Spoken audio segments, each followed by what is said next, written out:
नमस्कार मित्रों, मैं राहुल लाल। आज हम लोग चर्चा करेंगे पश्चिमी यूपी के मेरठ लोकसभा सीट पर। और बार बार सवाल उठ रहे हैं मेरठ लोकसभा सीट को लेके कि क्या टीवी के राम मेरठ में संकट में हैं या फिर वो अपना नैया काफ़ी आसानी से निकाल लेंगे, क्योंकि टीवी के राम पर ही है पश्चिमी यूपी में दूसरे चरण में भारतीय जनता पार्टी के भी नैया को पार लगाने की। भारतीय जनता पार्टी ने 22 जनवरी को राम मंदिर प्राण प्रतिष्ठा के बाद उत्तर प्रदेश में जिस राम लहर की मंगल कामना की थी कि उस राम लहर के चुनाव में वो जीत जाएंगे, प्रथम चरण के लोकसभा चुनाव में वो राम लहर ना तो मोदी लहर कुछ दिखाई नहीं दिया। और ऐसे स्थिति में संकट में भारतीय जनता पार्टी की मेरठ सीट, जो कि इस समय हॉट सीट बनी हुई है, वो फंसी हुई है। मित्रों, मेरठ लोकसभा सीट और भारतीय जनता पार्टी का रिश्ता समझना बहुत आवश्यक है। देश भर में भारतीय जनता पार्टी की लहर या मोदी लहर की जब हम लोग बातचीत करते हैं तो वो 2014 से शुरू होती है, लेकिन मेरठ में भारतीय जनता पार्टी 2014 से नहीं जीत रही है। मेरठ में भारतीय जनता पार्टी 2009 लोकसभा चुनावों से जीत रही है, जिस समय देश भर में कांग्रेस की आंधी तूफान चल रही थी, मनमोहन सिंह सरकार पार्ट 2 रिपीट कर रही थी। उस समय भी मेरठ की जनता ने भारतीय जनता पार्टी पर विश्वास जताया था।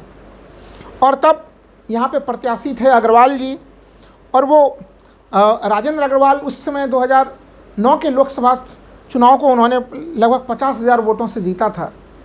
लेकिन एक टेंडेंसी जो मैं बताना चाह रहा हूँ आप लोगों को कि मेरठ जो भारतीय जनता पार्टी का मजबूत गढ़ था, वो गढ़ कहीं टूटता हुआ नजर आ रहा है, और टूटते हुए गढ़ को बचाने की जिम्मेवारी अरुण गोविल के ऊपर था। लेकिन अब लग रहा है कि शायद टीवी के राम ही यहाँ पे फंस चुके हैं। ये मैं इसलिए बता रहा हूँ कि कुछ आंकड़ों के जिसके ऊपर आप लोगों को ध्यान देने की ज़रूरत है। 2009 में राजेंद्र अग्रवाल भारतीय जनता पार्टी के मेरठ से प्रत्याशी 50,000 वोटों से जीतते हैं।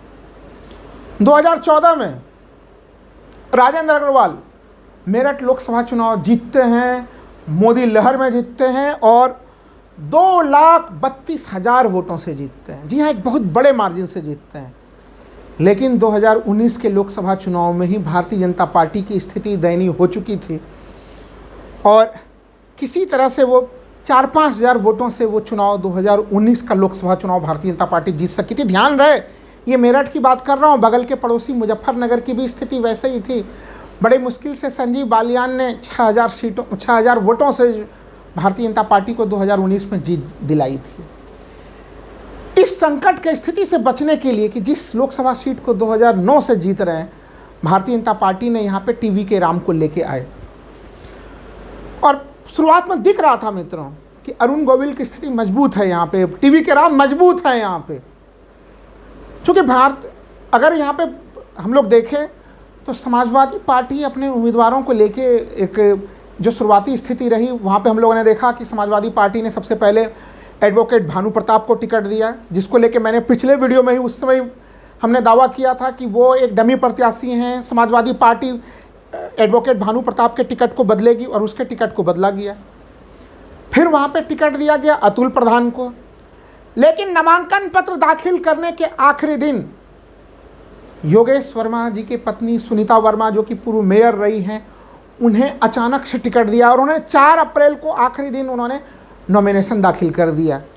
और यहीं से समाजवादी पार्टी ने एक काफ़ी बढ़त की स्थिति बना ली मित्रों, भारतीय जनता पार्टी के ऊपर बढ़त की स्थिति बना ली। कैसे बनाई, थोड़ा उसे भी समझते हैं हम लोग। मेरठ लोकसभा चुनाव के जो एक जातीय समीकरण अगर हम लोग देखें, यहाँ के संपूर्ण समीकरण को देखते हैं तो मुस्लिम और दलित वोटों की बहुत भारी संख्या है। यहाँ पे मुस्लिम वोटों की संख्या 6 से 6.5 लाख बताई जाती है, दलित वोटों की संख्या 4 लाख के आसपास बताई जाती है। इसलिए मुस्लिम और दलित वोटों की संख्या जोड़ के ही करीबन यह संख्या 10-10.5 लाख के आसपास पहुंच जाती है मित्रों। समाजवादी पार्टी ने, मैं कह दूं कि जो मेरठ की सीट है वह एक सामान्य श्रेणी का सीट है, लेकिन यहाँ पे समाजवादी पार्टी ने जो टिकट दिया सुनीता वर्मा, वो दलित प्रत्याशी को टिकट दिया, यानी एक सामान्य सीट पे दलित प्रत्याशी को टिकट। और सुनीता वर्मा जी के भी पृष्ठभूमि को जानने की बड़ी सख्त आवश्यकता है। वो यहाँ से मेयर रही हैं और उन्होंने भारतीय जनता पार्टी के दरमियान ही 2017 में बीजेपी को टक्कर देते हुए वो मेयर बनी थी। योगेश वर्मा जो उनके पति हैं वो पहले बहुजन समाज पार्टी में थे, तो बहुजन समाज पार्टी की पृष्ठभूमि होने से और आज दलित समाज से होने से कारण दलित समाज के भीतर इनकी काफ़ी ज़्यादा पकड़ है मित्रों।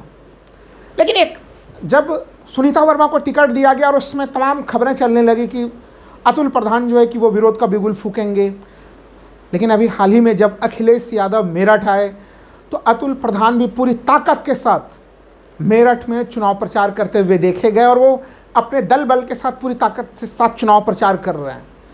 तो टिकट, किसी प्रत्याशी को आप टिकट देते हैं, बाद में फिर उसके टिकट को काट लेते हैं, तो उससे जो एक अजूबोगरीब स्थिति पैदा होनी चाहिए वो स्थिति भी पैदा नहीं हो रही। और मैं कह दूं अगर कि यहाँ पे दलित और मुस्लिम के समीकरण को साध कर अखिलेश यादव ने एक बिल्कुल एक चक्रव्यूह की रचना कर दी है।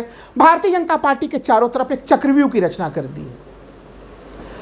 आप लोगों में से बहुत सारे मित्रों का सवाल होगा कि 2019 के लोकसभा चुनाव में जबकि राष्ट्रीय लोकदल, बहुजन समाज पार्टी, समाजवादी पार्टी, ये सारे लोग मिलकर चुनाव लड़े थे, तब तो उस समय इनके जो संयुक्त उम्मीदवार थे हाजी याकूब कुरैशी, फिर भी वो उस समय जीते थे। ठीक है, 4-5 हज़ार साढ़े के मार्जिन से ही जीते थे।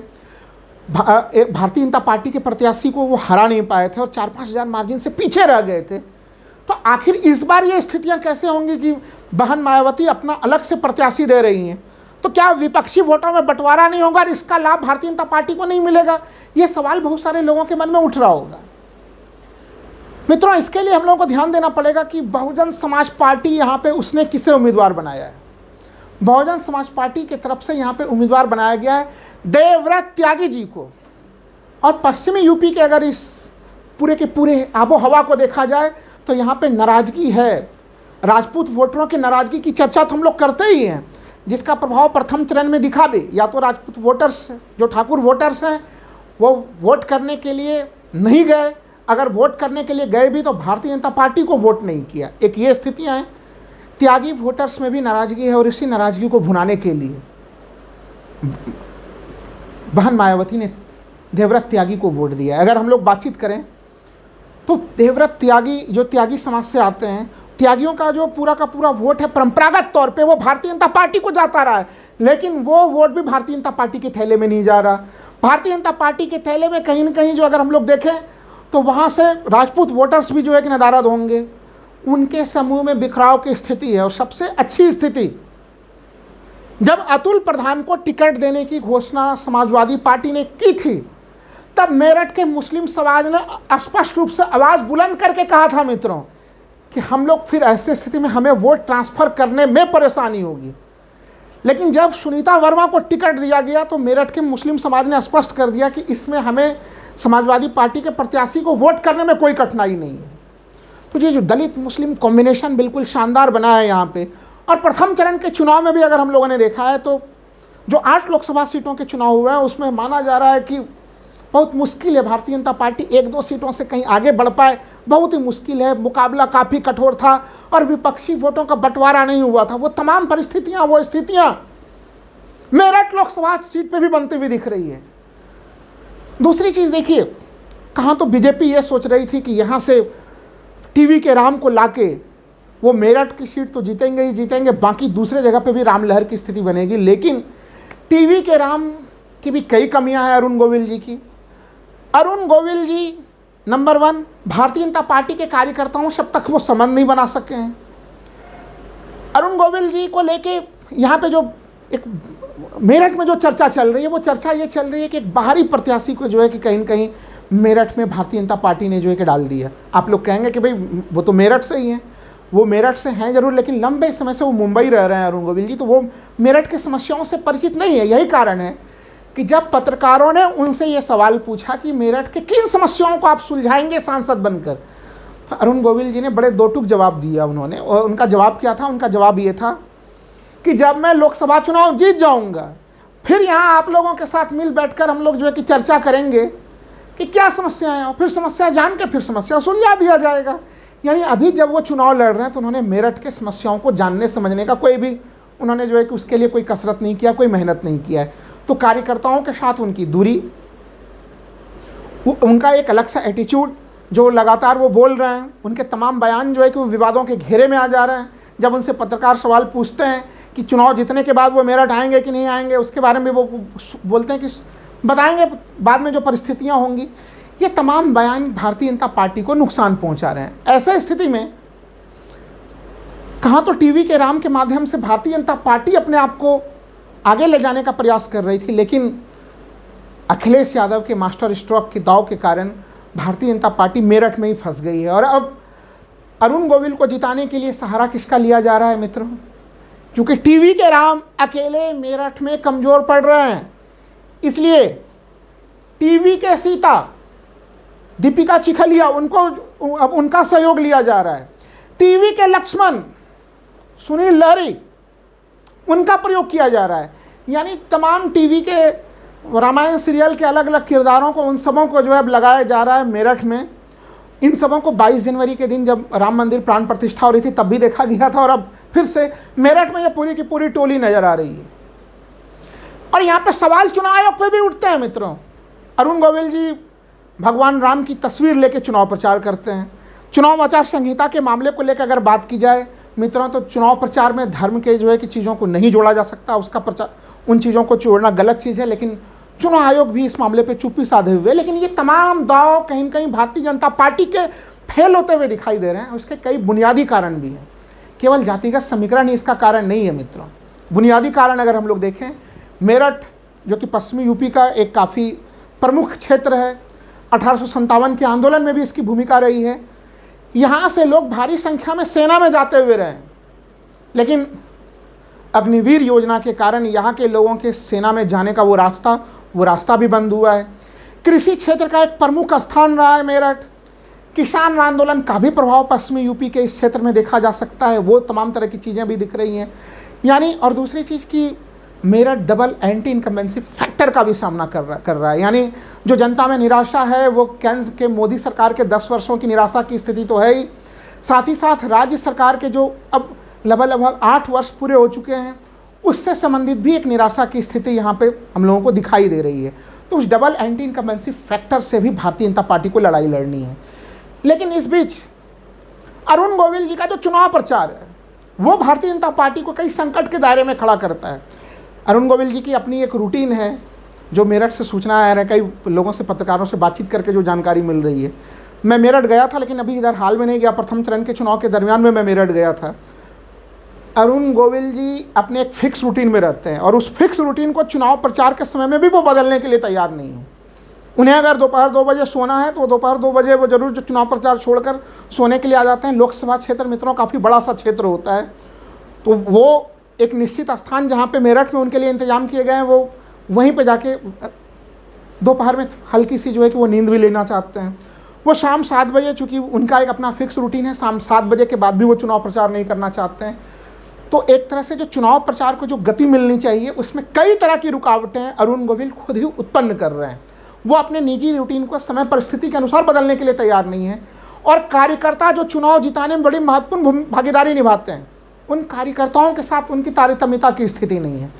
उसके विपरीत अगर हम लोग देखें समाजवादी पार्टी को, समाजवादी पार्टी का पूरा कैडर बिल्कुल एकजुट है, चाहे अतुल प्रधान हो, चाहे वो योगेश वर्मा हो, तमाम जो दूसरे स्थानीय नेता हैं उनके, वो सब के सब एक साथ कदमताल कर रहे हैं।